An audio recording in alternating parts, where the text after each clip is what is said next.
बनाने दिया। বলিউডের বাদশা যখন নতুন সিনেমার ঘোষণা দেন তখন সেটি আর শুধুমাত্র খবর থাকে না, যেন হয়ে ওঠে এক রাজকীয় আয়োজন। বর্তমানে ঠিক এমনটাই ঘটছে শাহরুখ খানের নতুন ছবি কিং নিয়ে। সম্প্রতি ছবিটির টিজার প্রকাশ পেতেই ভক্তদের উচ্ছ্বাস তুঙ্গে। এই সিনেমা নিয়েই বলিউডে এখন রীতিমতো চলছে আলোচনা। সিনেপ্রেমীদের একাংশের মত, পর্দায় শাহরুখ নিজেই যেন এক রাজসভা গড়ে তুলতে যাচ্ছেন, যেখানে কিং অর্থাৎ পর্দায় রাজা হিসেবে থাকবেন শাহরুখ।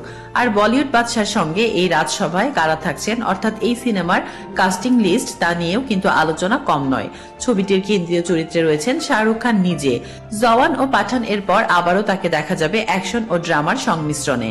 আর তার বিপরীতে আছেন বলিউডের অন্যতম জনপ্রিয় অভিনেত্রী দীপিকা পাড়ুকোন, যার সঙ্গে শাহরুখের জুটি মানেই হিট। সবচেয়ে বড় চমক হলো শাহরুখ কন্যা সুহানা খান এই সিনেমার মাধ্যমে প্রথমবার বড় পর্দায় পা রাখছেন।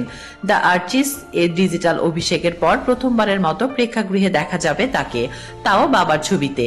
শুধু এই তিনজনই নন, কিং এর দরবারে আরো বেশ কিছু জনপ্রিয় মুখ যুক্ত হচ্ছেন বলে শোনা যাচ্ছে। তাদের মধ্যে রয়েছেন অভিষেক বচ্চন, রানী মুখার্জি, অনিল কাপুর, জ্যাকি শ্রফ, আরশাদ ও ওয়াসার মতো বলিউডের তাবড় তারকারা। এছাড়াও রয়েছেন ওটিটিতে বর্তমানে আলোচনায় থাকা জয়দীপ আহলাওয়াত ও সৌরভ শুক্লা। রয়েছেন নতুন প্রজন্মের তারকা রাঘব জুয়েল, অভয় ভার্মা ও করণভীর মালহোত্রাও। এই রাজকীয় অভিযানের অংশ হতে পারেন বলে শোনা যাচ্ছে। তবে এই নামগুলি যথেষ্ট ইঙ্গিত দেয় শাহরুখের এই রাজত্ব হবে মহা আয়োজনে ভরপুর।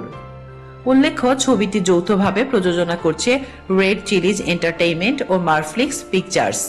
পরিচালনায় আছেন সিদ্ধার্থ আনন্দ, যিনি শাহরুখের ব্লকবাস্টার পাঠান এরও পরিচালক ছিলেন। তাই প্রত্যাশা কিং হবে অ্যাকশন, আবেগ ও রাজকীয় জাঁকজমকের এমনই এক দুর্দান্ত মিশ্রণ, যা বলিউডে নতুন রেকর্ড গড়তে পারে।